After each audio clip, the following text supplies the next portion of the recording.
案发现场为一座无人居住的孤岛，请特行123号快艇沿岛环形至滩口登陆，456号快艇封锁周围海面。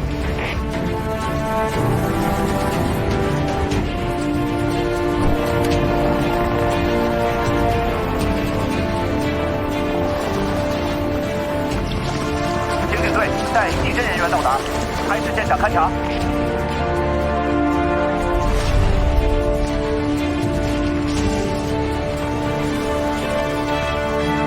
是个老乡报的案，来的时候就这样。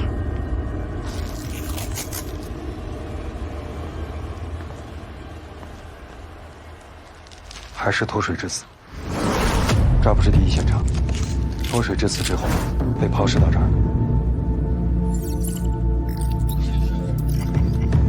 搜索一下，看看有没有目击证人。师傅，这个岛平时没有人来。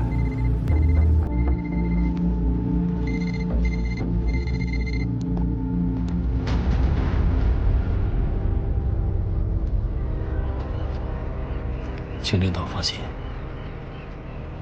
我陈怀远3个月破不了案，我自己滚蛋。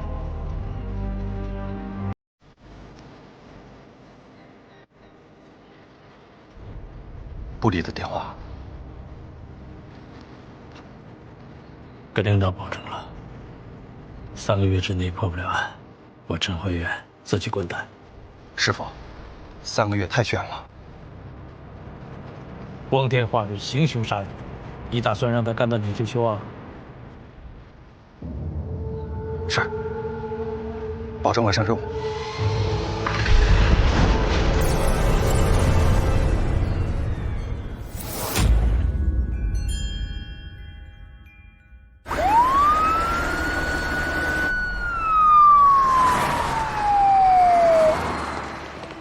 师傅，嫌疑人的画像匹配上了。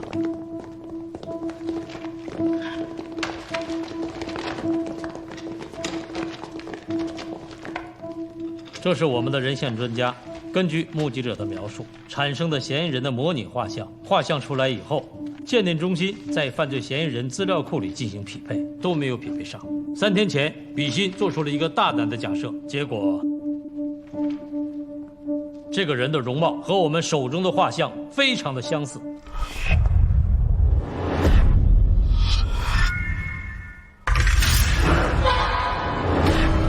警察？对，他是一名人民警察。准确的说，是一名法医，林川，35岁，澄海市法医鉴定中心主任。据说没有他经手破不了的案子。杀人一生，真的是个法医，还是我们自己人，这也太不可思议了。上头专门调派了心理咨询师，借口做内部心理评估，询问了彭海刑警队明川和他的同事案发当天的情况。结果呢？ 刑警队副队长丁春秋、明川的助手黄小龙，还有其他几位同事，都提供了明川不在场证据。那是我们猜错了？不一定，发现目击者这起案子是1年前的事，事情过去了这么久，他们还记得所有的细节，并且是那么多人都记得，这可能吗？师傅，这不是小事儿。如果没有足够的证据，我们不能怀疑自己人。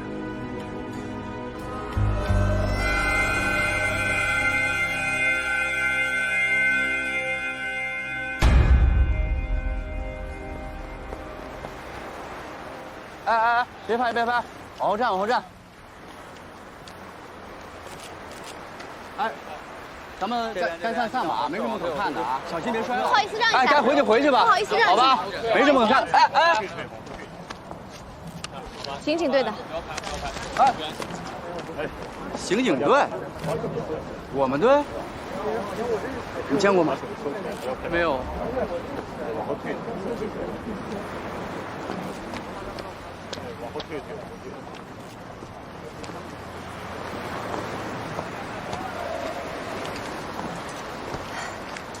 他怎么了？没救了，没救了。就这点胆还想当刑警，彻底没救了。你谁呀？啊，罗比心，新调来的。我听说有人溺水了，就直接赶过来了。您就是罗队啊？不过你不太像。我不上相。你想说我长得不像刑警吧？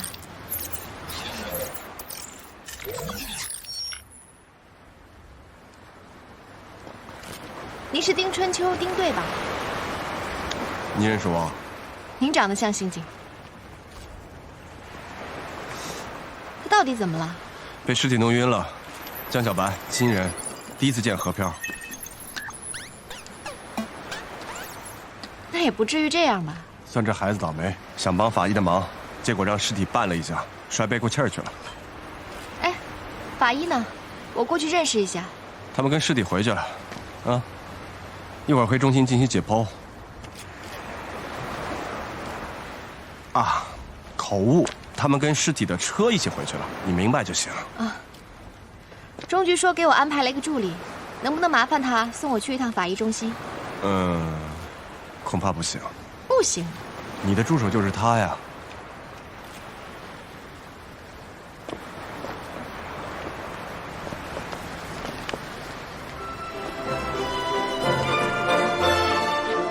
Ladies and gentlemen， 大家好，这是今天最后一件拍品，也是唯一一件个人藏家的拍品。本次私人拍卖，只有这件藏品，无法评估年代，希望各位藏家自行斟酌。这件藏品到底是什么？接下来，让我的助手揭开这件藏品的神秘面纱。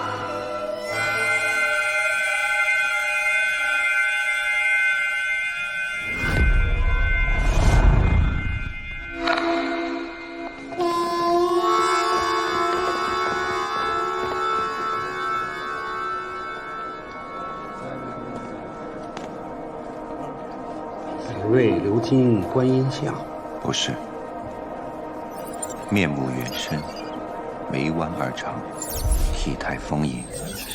南北朝的佛像都偏瘦，那也是晚唐的，怎么不能拍呀？切！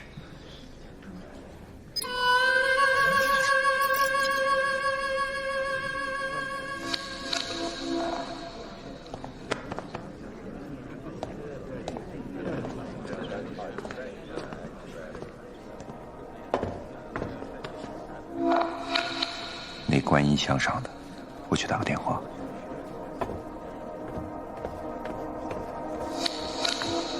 勾纹皮肚，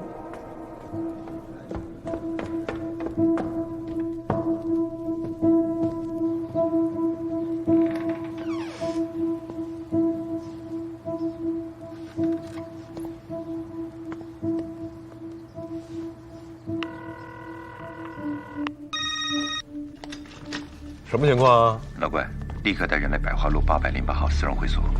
我发现有人涉嫌盗墓和盗卖文物，在文物身上我发现活体的割纹皮都有，这玩意儿80%是从墓里带出来的。哎，别忘了带枪。保险起见，通知特警。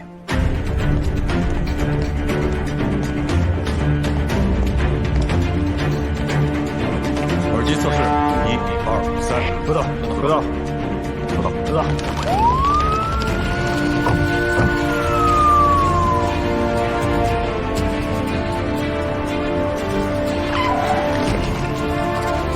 大家各就各位，准备行动。2100万第一次，有没有超过2100万的？2100万第二次，2100万。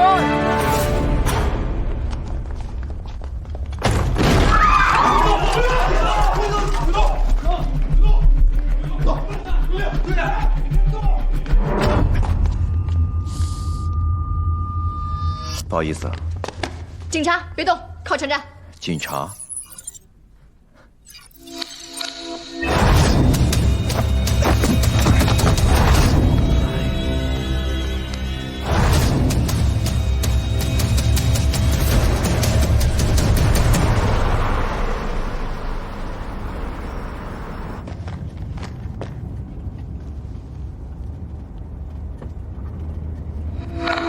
这个人的容貌和我们手中的画像非常的相似。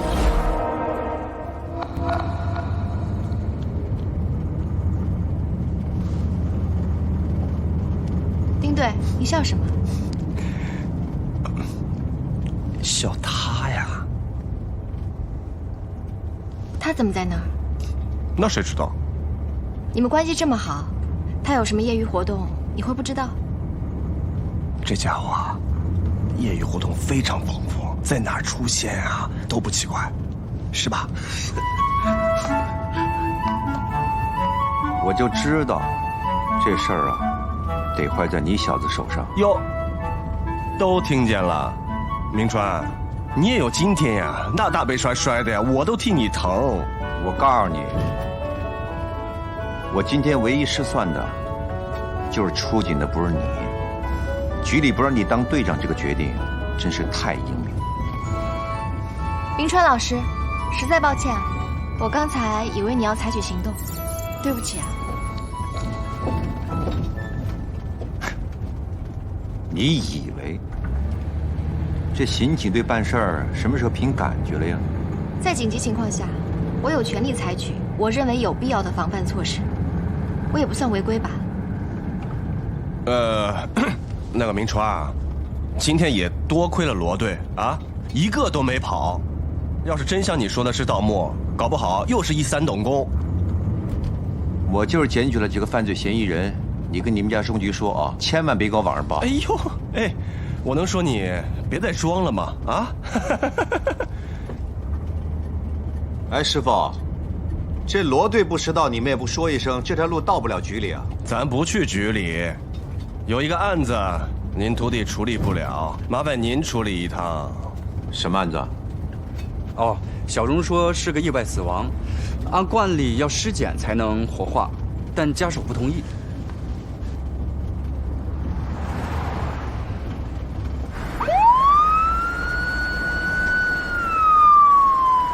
出去，出去！调查什么调查？出去！可以了，差不多就行了。该查的你们查了，该翻的也让你们翻了，别得寸进尺啊！还要尸检，医院的死亡证明也给你们看了吧？这是医院开的，能有假的吗？张先生，您的妻子是意外死亡，根据规定，必须得我们法医检测完以后才能进行火化。警察同志，你可不能冤枉好人呐！服务员确实是摔死的。来，你送医院的时候，这些邻居都听见、都看见了呀。阿姨，我没说服务员不是摔死的，但是他到底是失足还是被别人推下去的？被人推什么意思啊你？啊，你的意思是我把他推下去的？你是警察，说话要讲证据，要不然我可以告你。你告我也得等我检查完才行。检查什么检查？谁都不能动他。你放心，没人动你媳妇儿。你放心，我们不动他。你谁啊？这是我们市最好的法医明川老师。谁来了都不行，就是不能动他。可以，可以，你不动他，就能尸检？能动最好，不动也行。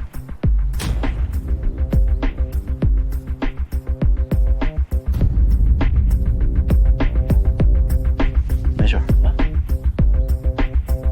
好，你要不动他，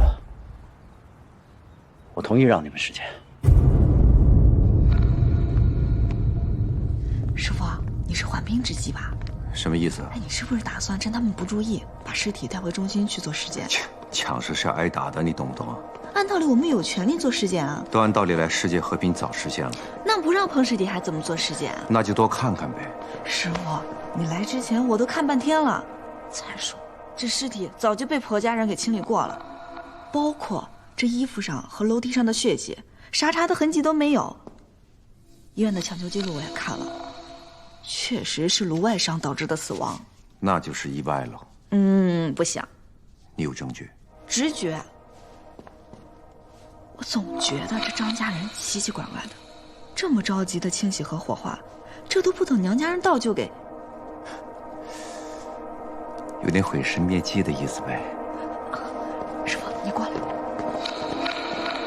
就死在这儿了，就这么点楼梯就能把人给摔死。这是不是也太寸了？这要是谋杀，就应该从18层往下推。反正这事儿不那么简单。那你说该怎么办？您是师傅，您肯定有办法。走，去听听服务员怎么说。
明川老师看什么呢？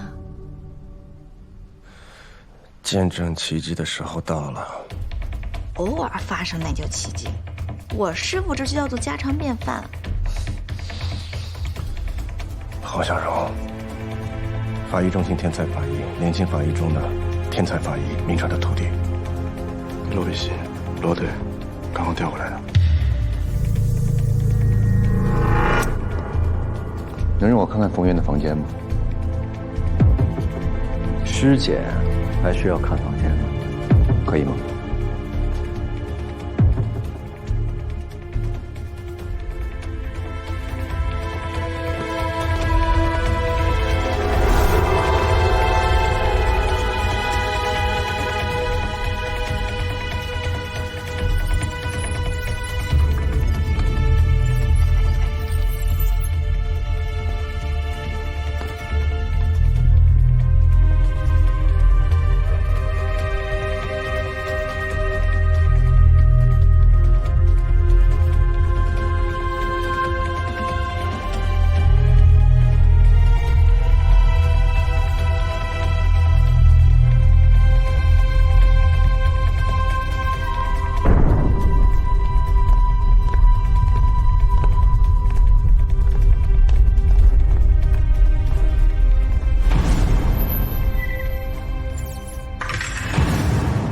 看完了。你们结婚多久了？5年。没有小孩？没有。怎么了？我就想要我孩子，谁让你怀不了孕？你是独子。你问的这些问题对你的尸检有帮助吗？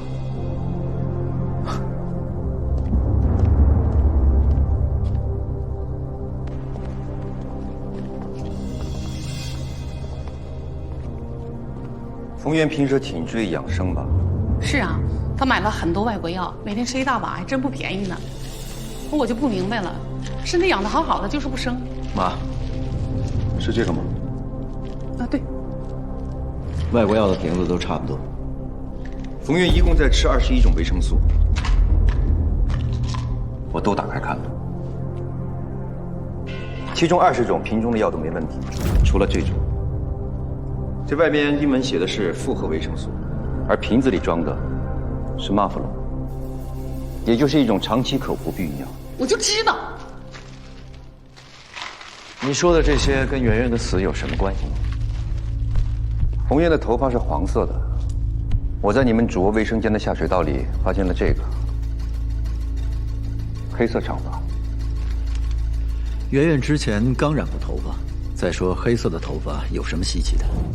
明法医，你是想说，你发现了别的女人的头发，又发现圆圆在偷偷的吃避孕药，而我作为家中的独子，一直想要个孩子，而圆圆不想，所以我必须找别的女人来给我生孩子，然后我就杀了她，是吗？我觉得你很有当警察的天赋。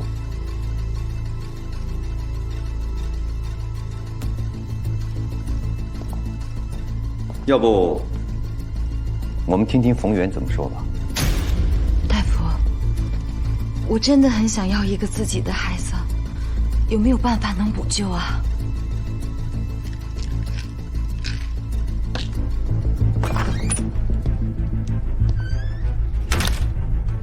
早知如此，何必当初呢？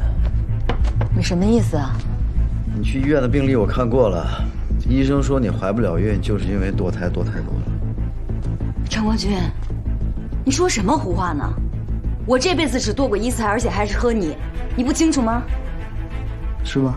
你喝多了，等你清醒的时候，会好好说话的时候，你再跟我讲。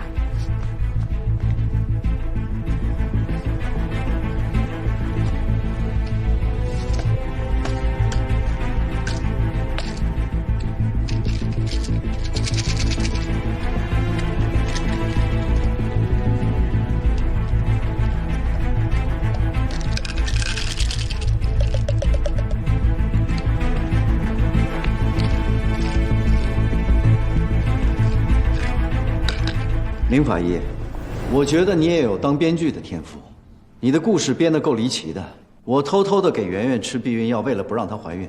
如果真的按你所说，她并没有怀孕，我为什么要害她？因为冯源怀孕了。你说什么？我说冯源现在应该已经怀孕了。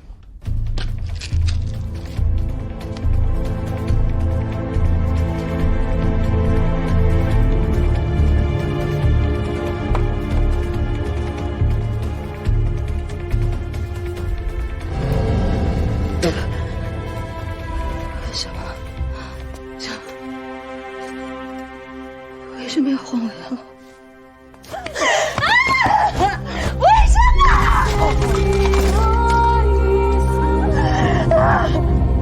为什么呀？为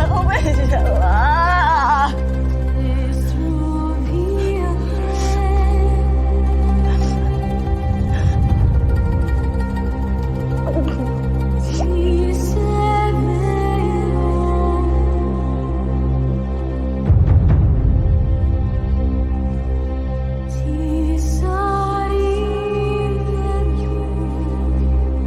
我一定要给你生个孩子。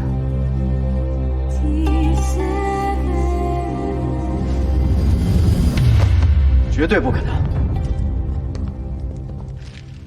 这里边确实是避孕药，这里边是维生素，已经少了一半了。这名冯源早就发现里边的药不对，他一直在偷偷的吃真正的维生素。那你怎么确定？怎么确定圆圆就真的怀孕了呢？这个是一种保胎药，专门用于安胎的。如果没怀孕，冯源不会吃这个。好，就算我给圆圆换了药，就算她真的怀孕了，那又能证明什么呢？这能证明你俩的关系其实并不好，甚至会发生激烈的争吵。当情绪失控的时候，推搡也就发生了。不滚！让你现在就走，听明白了吗？明明是你有怀孕，你为什么让我滚？怀孕什么？啊！谁让你之前堕了那么多回胎？我就想要个孩子，谁让你怀不了孕？滚！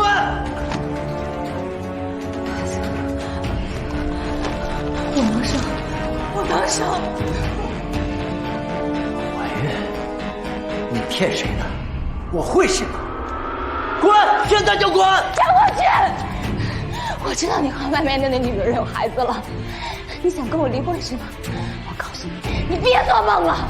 我问过律师了，孩子未满1岁，至少2年，你都别想跟我离婚。那个女人就算生出孩子，那也是野种，有我在一天，她就别想进张家的大门。怀孕了，跟烂货谁招惹孩子谁呀？你混蛋！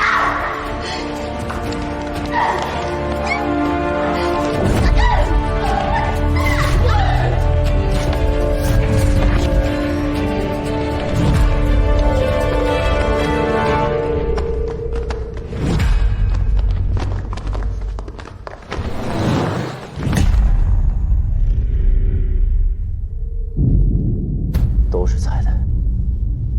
你说的这些，构不成定罪的证据。没错，我没有证据。这些猜测都是为了帮我找到一个答案。什么答案？冯源的耳后有轻微的皮肤金属化。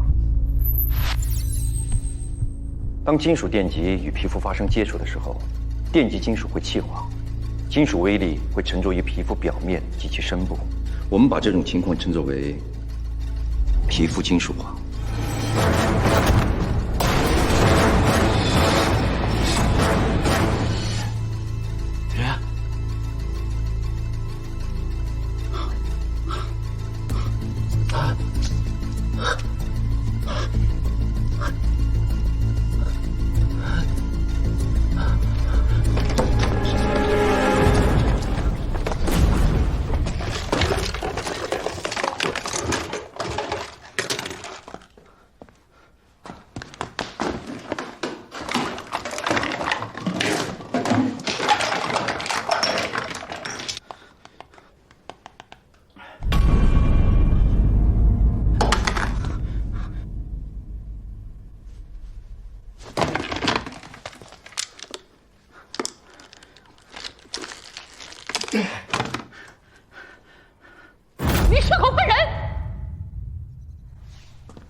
您可能不知道，这被电击致死的人外表看不出来，但体内会有相应的变化。如果你们觉得有必要，我们可以进行解剖。解剖，我同意解剖。你一定是在胡说八道。妈。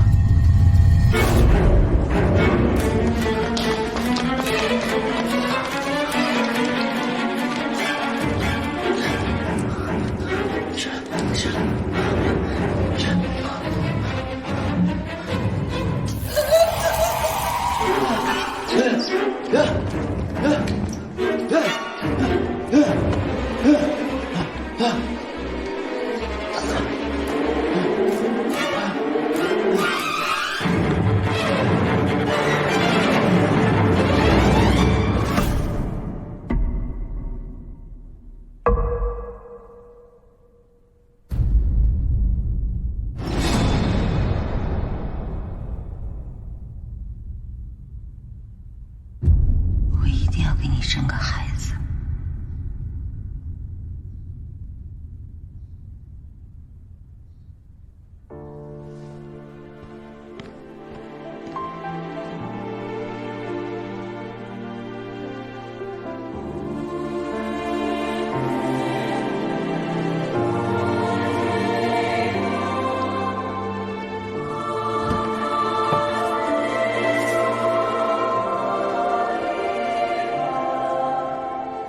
还有事儿？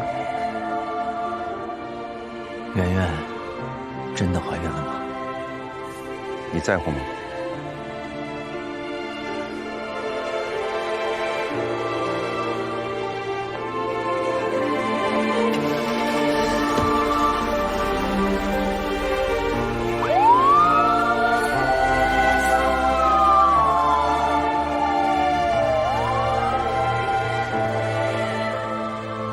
人渣。说谁呢？他。这个人下定义要像尸检这么容易就好了。容易，连解剖都不用把案子给办了。所有法医都像你这样，我就失业了，大哥。凑巧而已。明川老师，我有个问题挺好奇的。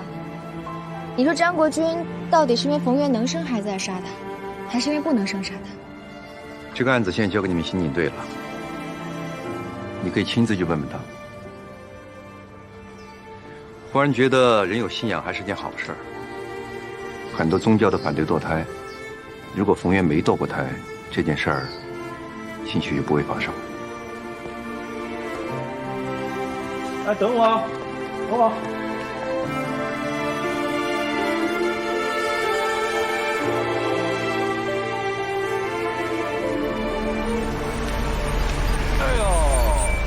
下车回家吃饭。哎，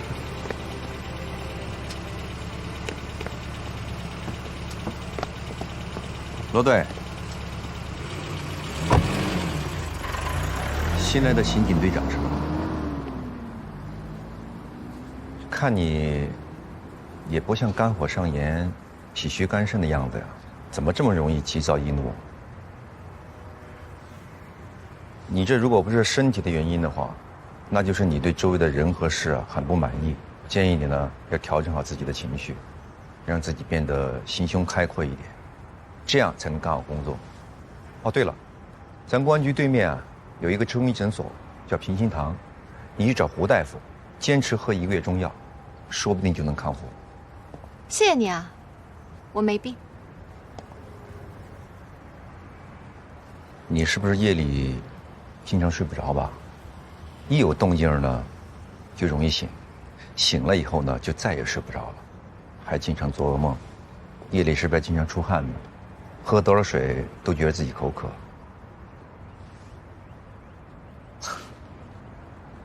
有病得早治。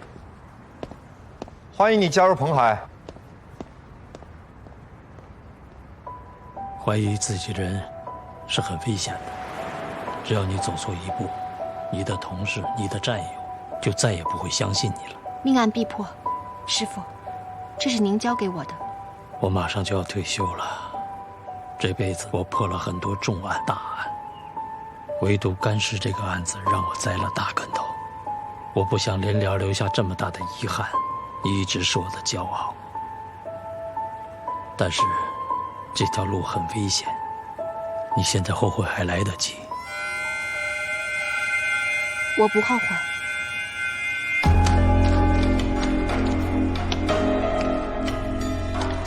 这是我们的人像专家根据目击者的描述所整理出来的干涉案嫌疑人的模拟画像。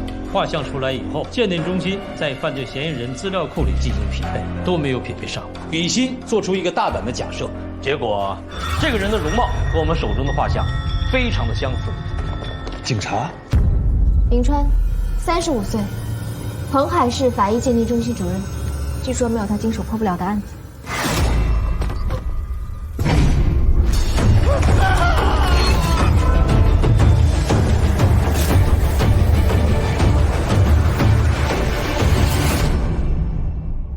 我想让世界知道，你曾经活过。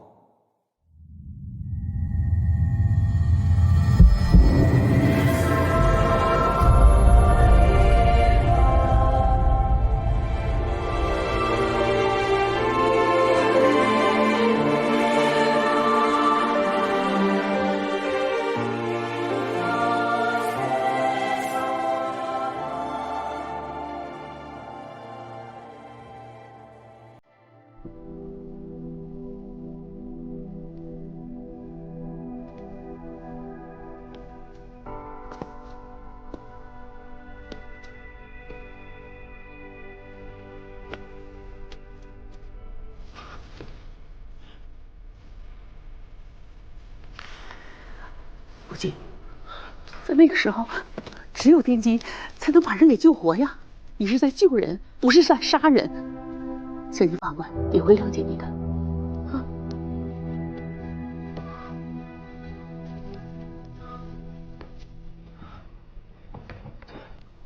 我在救你，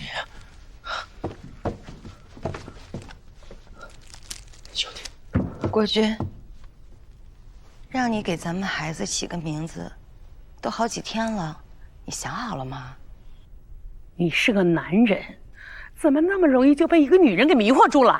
其实我都想好了，要是生个男孩，就叫张德帅；要是生个女孩，就叫张德美。最心疼你的人是谁？是我，你是我生的，一个人带着你，从一无所有拼到今天。我今天逛街的时候，看见咱们俩第一次见面，你穿的那套西装了。你还记得你4岁那年你发高烧吗？我背着你去医院，连把不破的雨伞都没有。谁管咱们娘俩？你要是不孝顺，你还是个人吗？你最近怎么了？怎么老是心不在焉的？你是不是太忙了，累着了？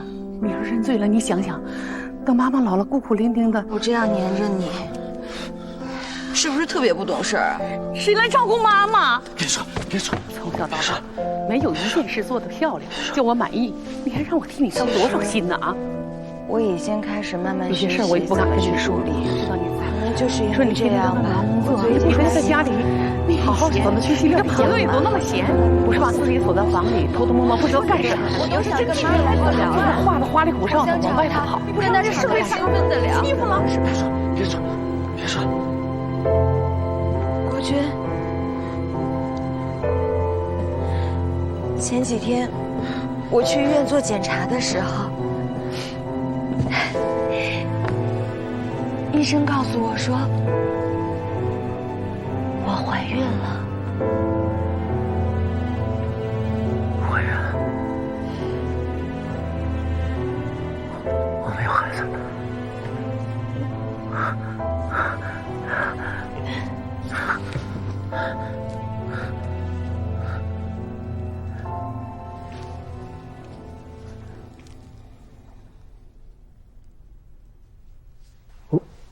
我不是让你做掉的吗？对啊，是我让你把孩子做掉的，是我给你换的药，也是我在外面乱搞女人，都是我。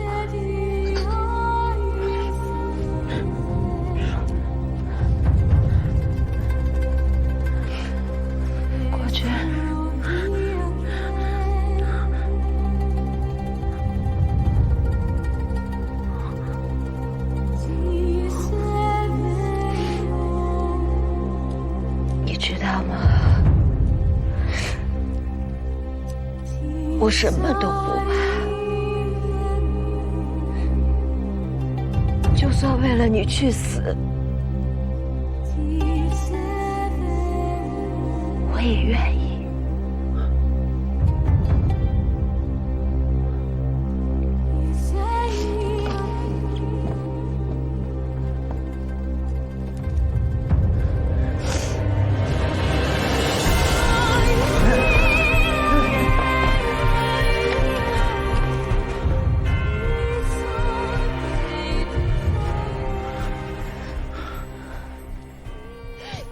为什么没有杀了我？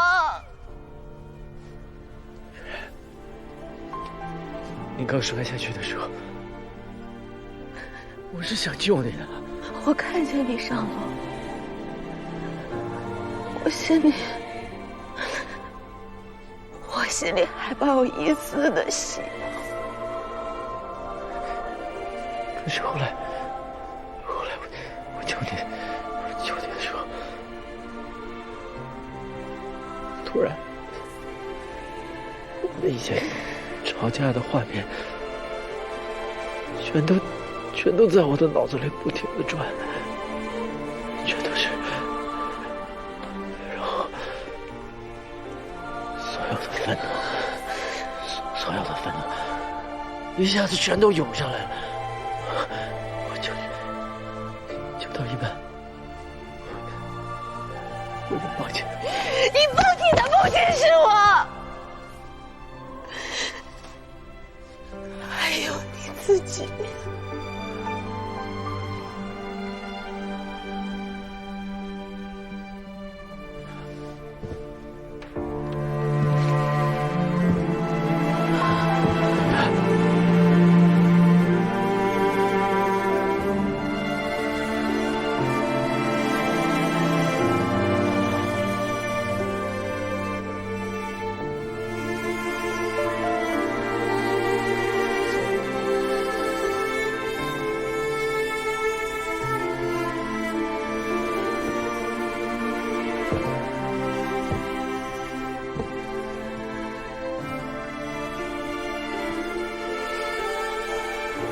医生，这个孩子我先不要了。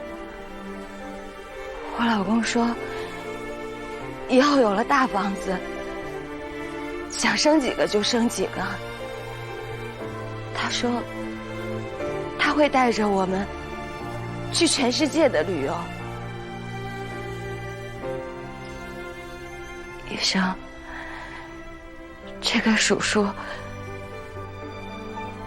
您好好的安排一下，多花点钱不要紧的。我以后还想生很多的孩子，我喜欢小孩。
哎，别拍，别拍，好好站，好好站。别拍了，别拍了。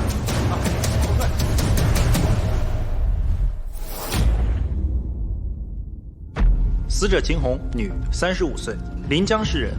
去年3月份到彭海市来打工，身边有一个8岁大的儿子。在哪儿打工？我们还在调查。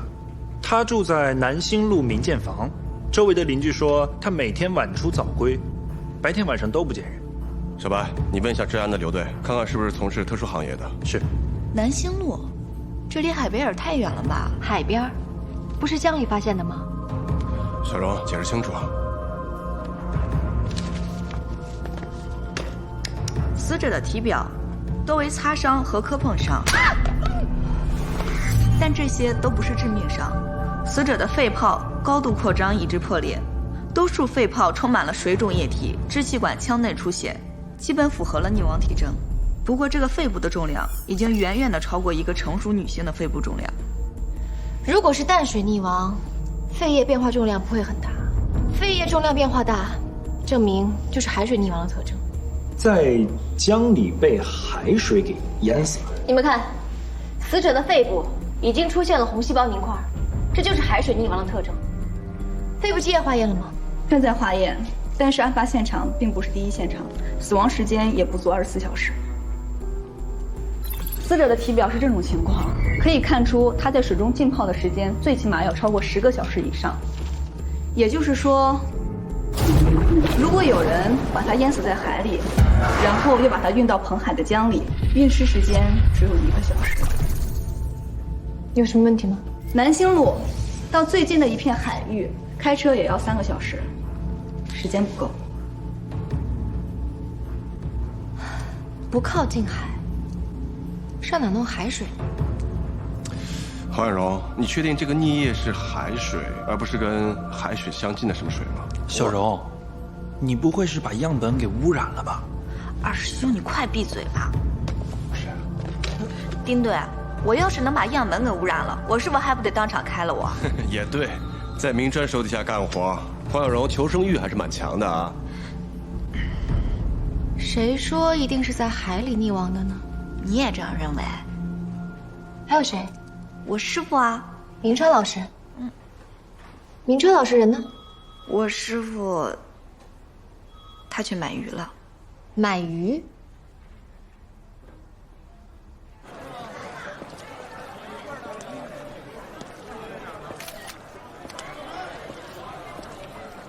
哎，来，老板，进屋看看去。哎，老板，进屋看看去，都刚到的。来看看，老板。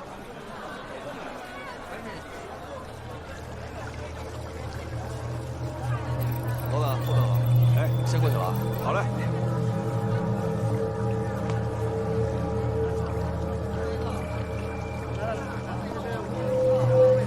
老板，哎，来点龙虾。你这是澳龙吗？正宗澳龙。这龙虾怎么分辨正不正宗啊？看龙虾可看不出来，得看水。知道为什么我们家1斤多卖几十块吗？啊，就是这水贵。正宗澳龙不用进口海水，肯定活不了。啊，这是海水。对呀。给我来1只吧。哎，好嘞。小王，给老板来1只。好。随便看看啊。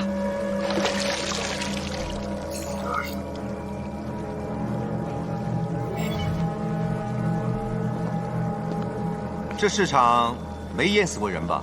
淹死人？大哥，这是旱地，哪来的水啊？这不都是水吗？大哥，你可真逗，这点水能淹死人？是有点难啊。2斤7两，780块。哎，这里面有水没啊？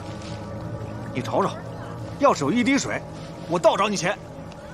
这不行，给我加点水。啊，来，就你那海水，给我加点。哦。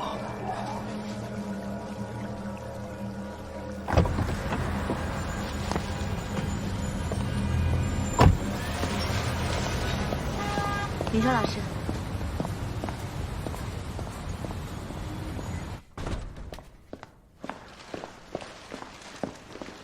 师傅，你回来啦？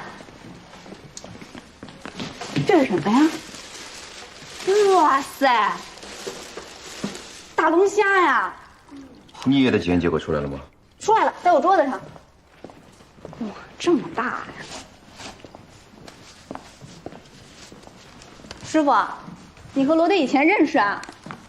不认识啊。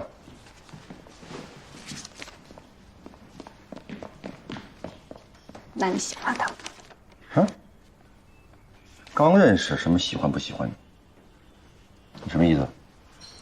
那为啥人家罗队的迎新会上又是龙虾又是螃蟹的，我的就全都是蘑菇？你忘了你来的时候出了一个蘑菇养殖场的案子，没错吧？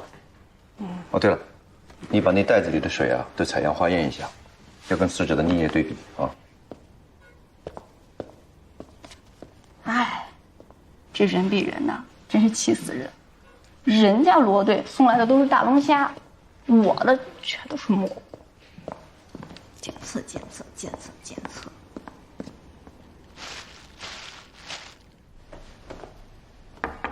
进。证据好。罗比心是。很精神。证据您跟我想象的倒是不太一样。我要去执行一个变异任务，所以穿着比较特殊。过来坐吧。我一直没想到你会长得这么漂亮。 40多岁的人了，还谈什么漂亮不漂亮的？来，请坐。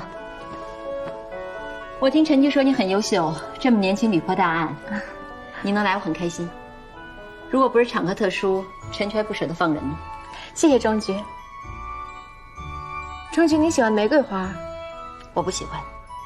那这个，朋友送的，随便放在这儿了。你找我有什么事吗？我今天来是特意向您报道的。 你归刑警队管，在彭海，我只负责法制和宣传。第一天上班有什么不适应的地方吗？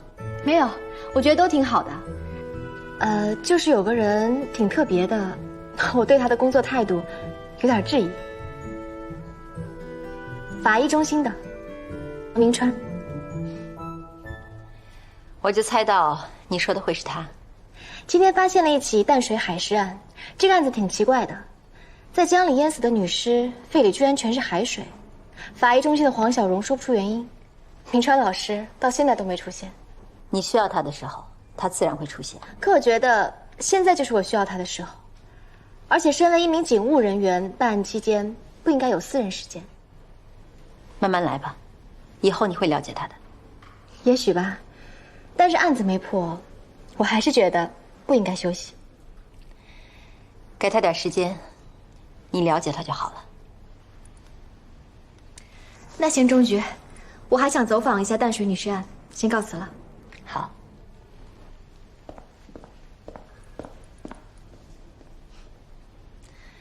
跟师傅一模一样。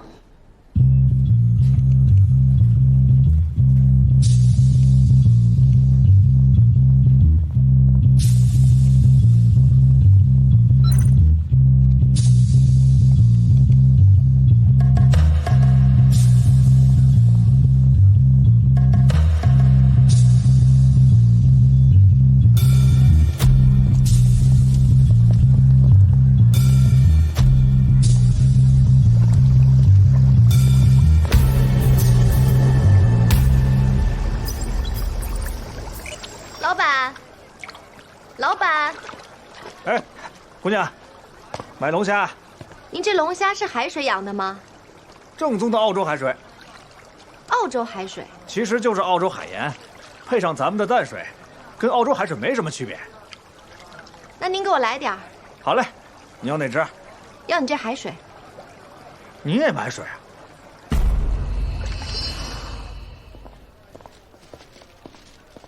罗队。罗队，你怎么才回来呀？这个送到基针去化验一下水质。那行，你等我回来啊，换身衣服咱们就走。哎，咱们去哪儿啊？迎新会啊，大伙儿都去了，就等咱们了。啊，罗队，这个水质检测结果用哪个案子啊？淡水海尸案。不需要了。为什么呀？案子破了。破了。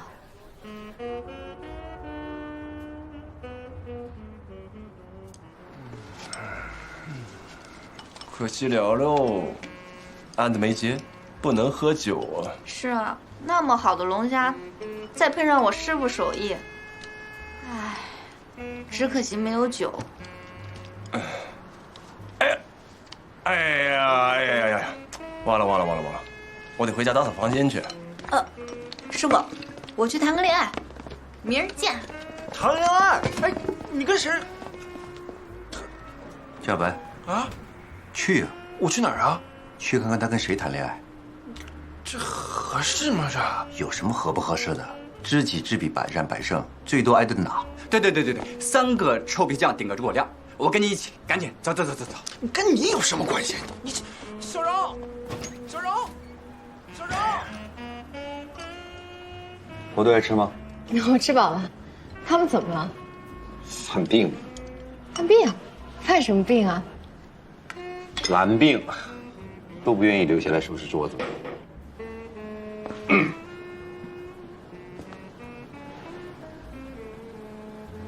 看着我干嘛？我脸上有东西吗？冰川老师，我觉得你挺多面的。什么意思？我们之前有误会，但你今天还专门交代我。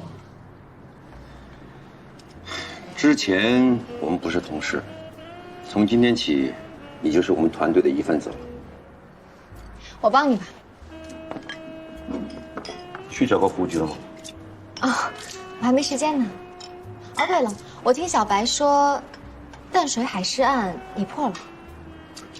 算是吧，法医能做的我都做了，剩下的就要看丁队，还有你的了。能跟我说说情况吗？具体情况，明天上班，我会把法医鉴定报告给你送过去，到时候咱们再聊。我这个人啊，下了班以后就不愿意谈工作。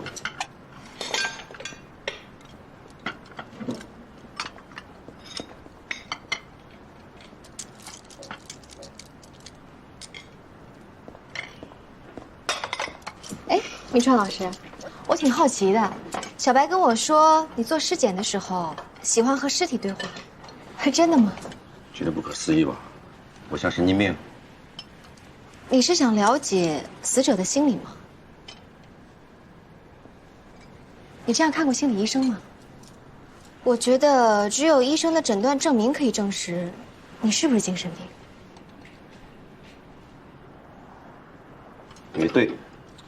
这警察啊，都得靠证据说话。不过，也不是凡事都只讲证据。警察不靠证据，难道看感情吗？我倒是有一个观点，我觉得一个警察不能用感情影响对案情的判断。明川老师，你同意吗？但是很多案件的发生，不都源于感情吗？干尸案，你听过吗？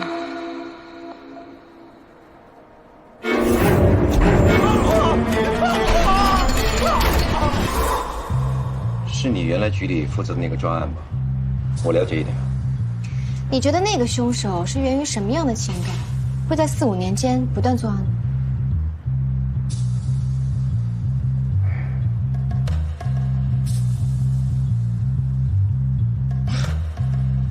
还得赶紧收拾，一会儿我有事儿了。明天到局里慢慢跟你聊。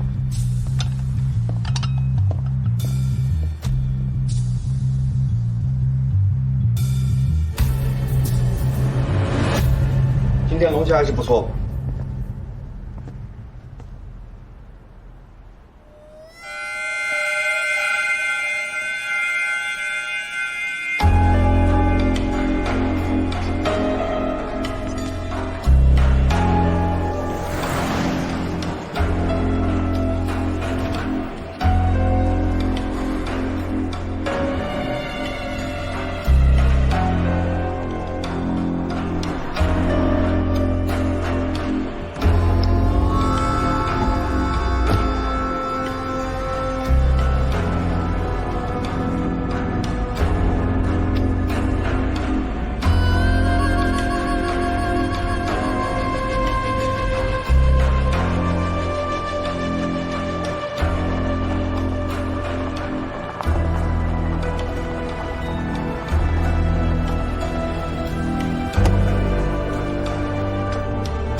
警察同志啊，您看我真的不认识这个女的。你这样说话，你得负责任啊！你要是这样没有证据的乱讲话，我还得找你们领导好好反映反映。您看我是个卖海鲜的小本生意，您把我扣了这么长时间的海鲜都臭了。我去看一眼。说吧，我想不起来了。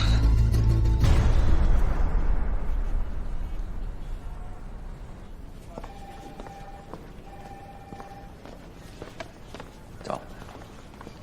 这么早？我有事跟你说。就这说吧，我着急做个伤情鉴定。什么伤情鉴定？不是有黄小荣的吗？哎，这伤可有意思。明川，我跟你说啊，这把你玩线了。啊？你知道这个案子？家暴不是派出所的事儿吗？怎么找到你们刑警队来了？哎呀，谁跟你说这个案子呀？我说的是淡水海事案。怎么，没找到符合条件的海水养殖场？找到了，3家。那你说我玩线了？这3家呢，1没监控，2没人证，3没有用工记录，什么都没有。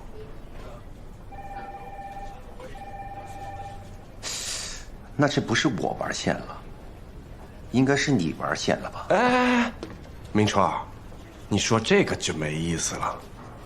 我们是根据你的法医鉴定报告定的侦查方向，现在查不出来，可不就是你玩线了吗？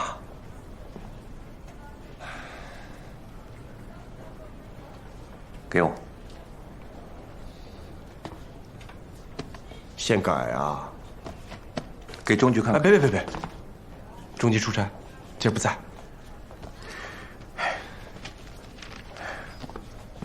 哎，干嘛去啊？江小白跟我说了，楼队呢没有看过这个报告，他呢跟我做出一样的判断，他好像也去了海水市场，去了水阳。我问问他，看他能不能做出结案。我说明川，我说你的问题呢，你老跟我们刑警队掺和什么呀？来，拿来。我说丁老怪啊，我说你脸皮怎么越来越厚了？怎么的？来了新队长了，想好好表现表现。我告诉你，你死了这份心吧。你再怎么表现，你还是个副队长。想当队长，那得等罗队高升以后。是，也不好说。你说人家潘普他们业务也挺强的。哎呦，我说明川啊，这么多年的兄弟，你嘴不要那么损好吗？不，明川大法医，这次是我错了，你帮忙给想个辙行吗？要不真结不了案呢。我都玩线了，我能想什么？不，您没玩线，是我玩线了，我错了。你。哎，干嘛去？给你想辙去，省得你又玩线了。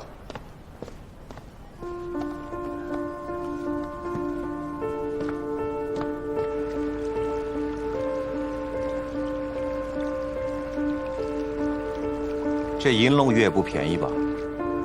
哦，这个不是很贵，这个贵，这红的贵。前些年我听说一条黄金龙鱼卖了500多万，这红龙贵吗？哦，这没那个贵。没想到您还挺懂鱼啊。你开海水养殖场养的都是淡水鱼，有点意思了。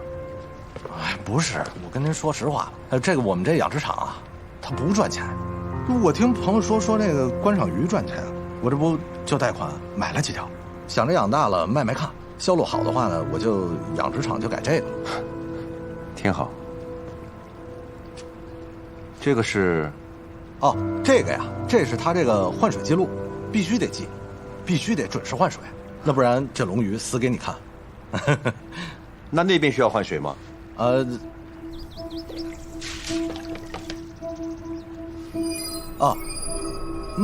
那边是我专门请的人，这个我不是很清楚。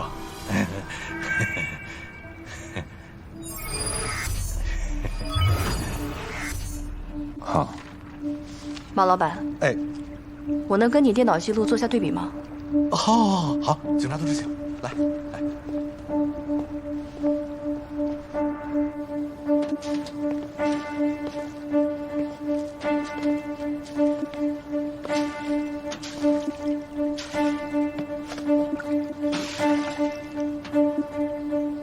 娘，你这多久换一次水啊？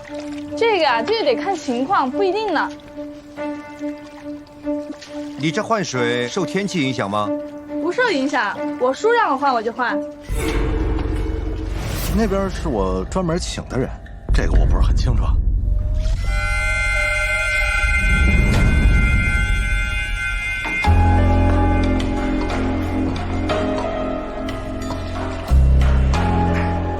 你们这几个人负责换水？就我一个人，又不是什么技术活。都是马老板的亲戚。对呀。哎，你问这个干什么呀？没什么。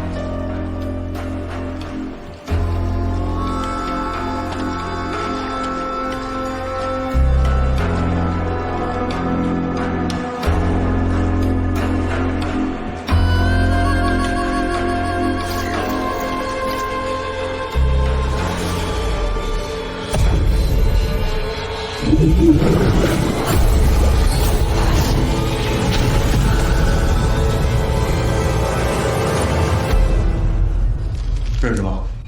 不认识，看清楚再说。丁队我真不认识。这个是你金龙鱼换水时间。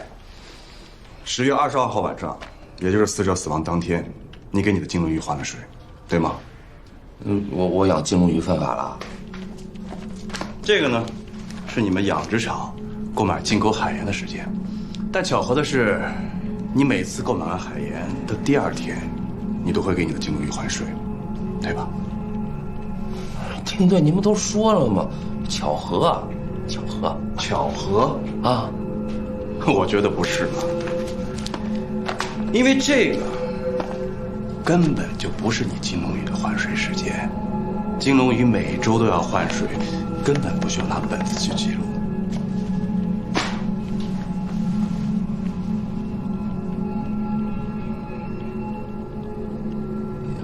您还懂养鱼呢？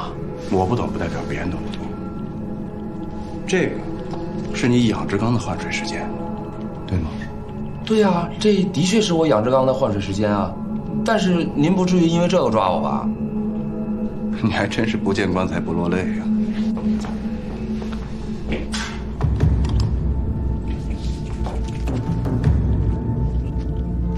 这什么东西？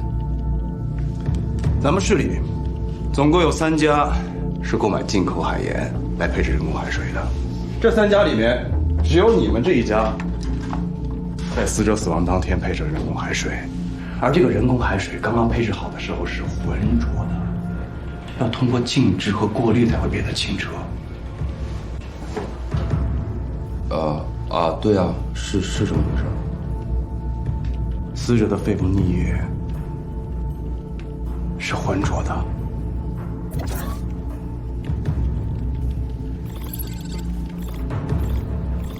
我不知道，这我真的不知道。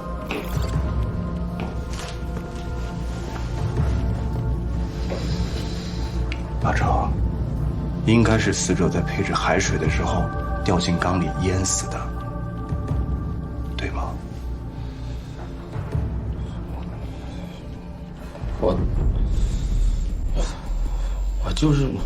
我就是怕跟他们家人解释不清楚，我才把他的尸体扔江里的。但是我发现他的时候，他真的死了。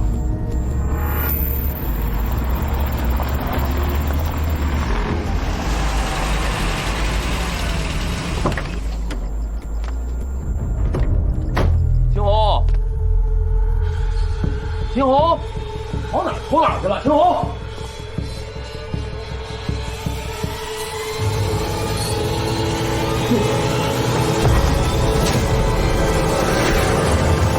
根据我们目前的线索，这个马超开着全市最大的渔场，却为富不仁，一直恶意拖欠员工的工资。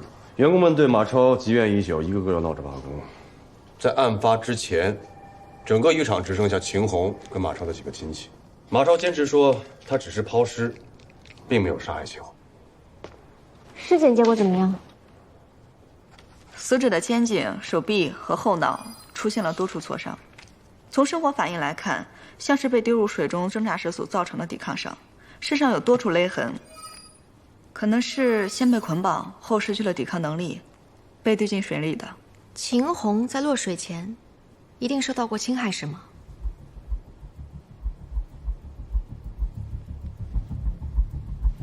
师傅，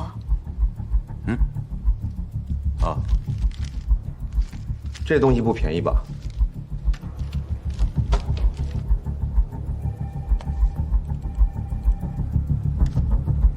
平儿的发卡，挺贵的。我在想有没有可能是这个发卡掉到了水缸里，秦红去捞它，而不小心被溺死了。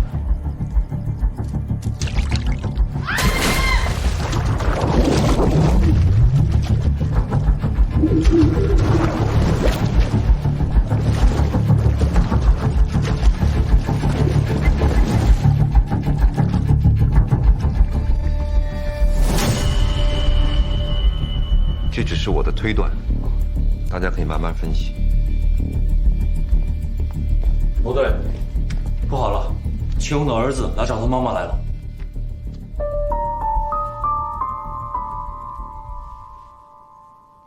妈妈叫秦红，我们住在南新路598号。那你怎么到这儿来了？妈妈说找不到她就来找警察叔叔，警察叔叔就会帮我找妈妈。警察叔叔，阿姨，你们能帮我找到妈妈是不是？我想我妈妈。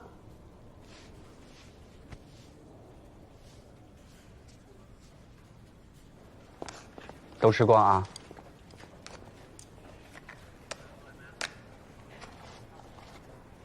行，喝点水，喝点水。潘伯，给，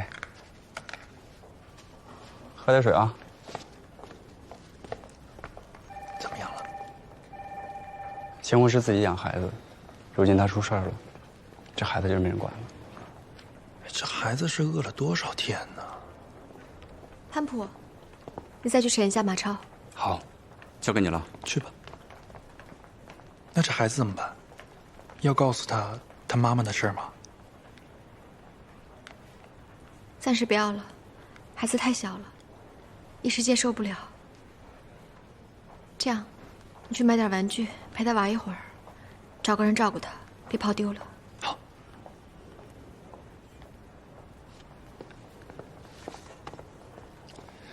小琴，怎么样？好吃吗？你要是还想吃什么，跟哥哥说，我去给你买。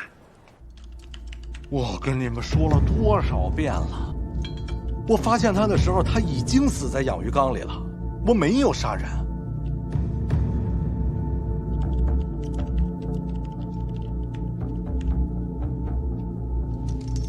我坦白，我没有杀人。这个马超，嘴真够硬的，让他等着，我一定抓他。丁队，可是咱们现在确实没证据。我知道。我始终觉得，那个勒痕就是突破口。小白，跟我去趟法医中心。哎。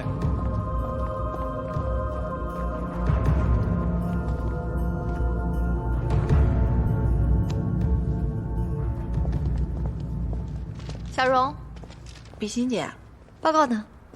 报告还没出来啊，得等我师傅回来才行。不是说3小时后来拿吗？我师傅没交代啊。没交代？嗯。你师傅呢？出去了。又出去了？去哪儿了？不知道。在这儿等报告，不拿刀，不许走。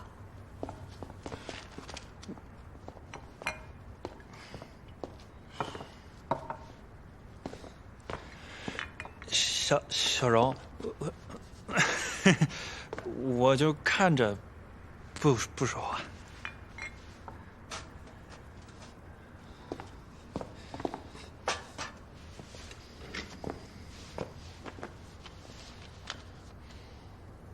讨厌。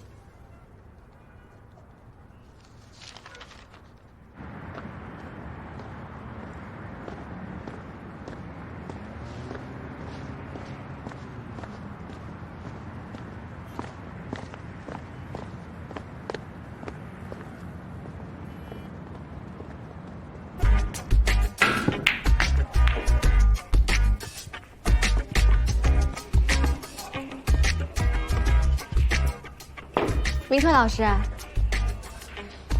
你这是在作弊啊？罗队，这么巧？是挺巧的，看到你就跟进来了，我还以为你在认真工作呢。罗队啊，现在可是下班时间。可是某些人不是说3个小时交报告吗？3个小时是你说的，我可没答应。那你什么时候交啊？你能不能快点啊？不行，有些事情啊，它必须有点儿的。明川老师，你把报告交给我，我可以天天陪你打台球啊。你会打台球？马马虎虎。那好啊，咱俩来2局。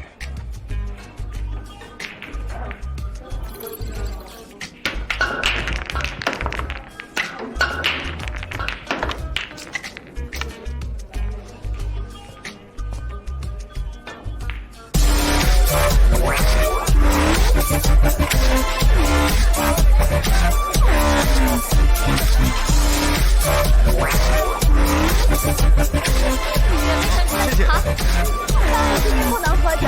饮料。明川老师，看不出来你业余生活挺丰富的。还凑合吧。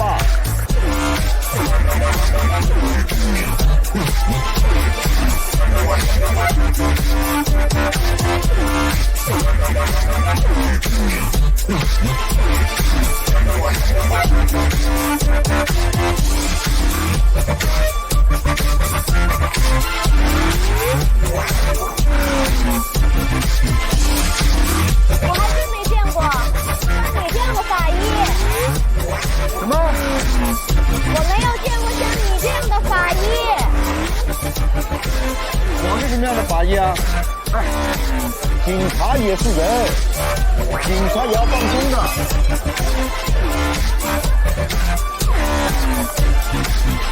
我说你平时不上班都干什么？明川老师在干什么？出去旅游吗？你去过我们光明市吗？来过我们光明市吗？你去过我们光明市吗？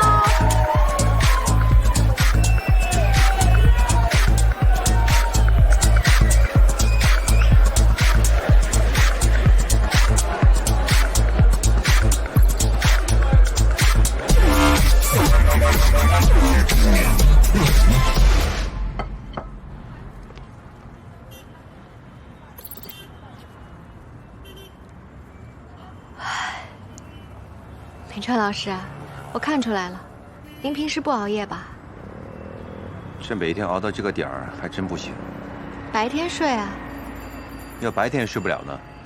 白天都不睡啊？那不行。就是。嗯，包子不错哎。服务员，这包子给我打包。你不吃了？不吃了，回局里吧，报告应该出来了。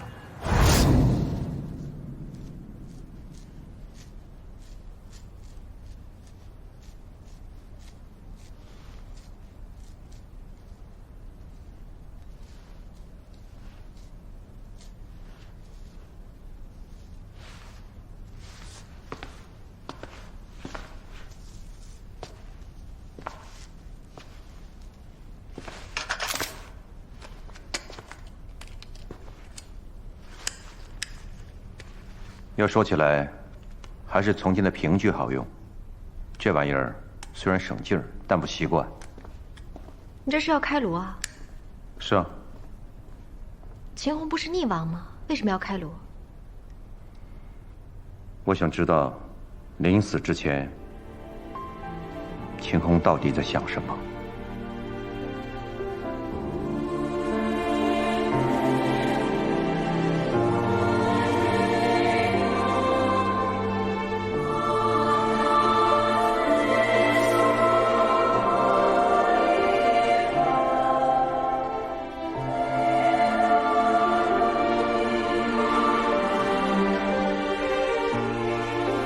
出去等我的结果吧。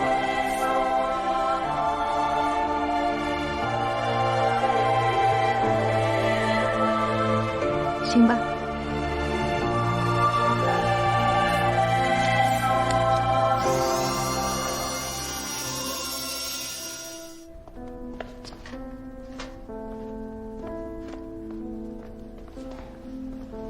明川老师，怎么样了？蛛网膜下腔出血。蛛网膜下腔出血什么意思？蛛网膜下腔出血是指由外伤或是疾病引起的脑底部或是脑表面的血管破裂，血液直接流入蛛网膜下腔，引发的一种临床综合症，是一种非常严重和常见的颅内出血。怎么引起的？我认为是疾病引起的自发性的蛛网膜下腔出血，并且我高度怀疑秦红很有可能是过度劳累引起的。过度劳累，你怎么判断的？我们俩昨天晚上去的地方，都是他上班的地方。哎，我俩光是玩儿，都这么累了，何况他是去工作，下了班以后回到家也不能睡觉，还得在天亮之前赶到马超那儿接着上白班。你说，他能不过劳？这些你是怎么知道的？小琴告诉我的。因为我妈妈是超人，她不用吃饭，也不用睡觉，天天换各种工作服出门。他在跟我说的时候，我就隐隐觉得秦红可能有过劳的迹象。那你当时为什么不直接尸检呢？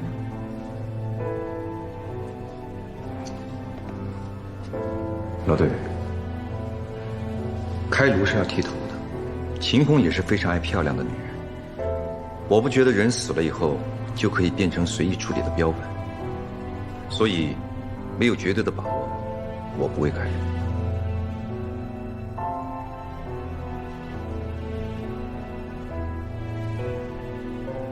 秦红爱漂亮，你是怎么看出来的？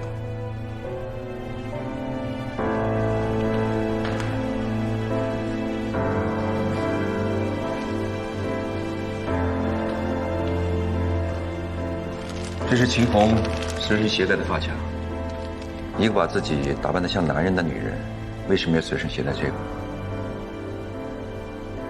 这是因为她工作的场所逼她把自己打扮得像个男的。